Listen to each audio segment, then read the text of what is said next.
Here's a quick history about umbrellas.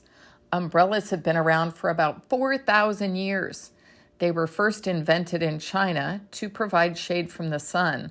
We wouldn't call it an umbrella, we would probably call that a parasol.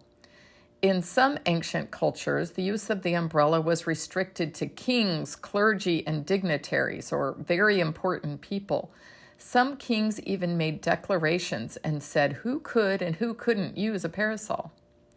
Later, French, English, and Italians began to use umbrellas for protection from the rain. But early versions were made from silk, so they didn't provide much protection. And early ones also were used almost entirely by women. But in 1750, a London man named Hannaway began carrying an umbrella. He was made fun of at first, but you know what? In the next 50 years, men and women alike started carrying umbrellas.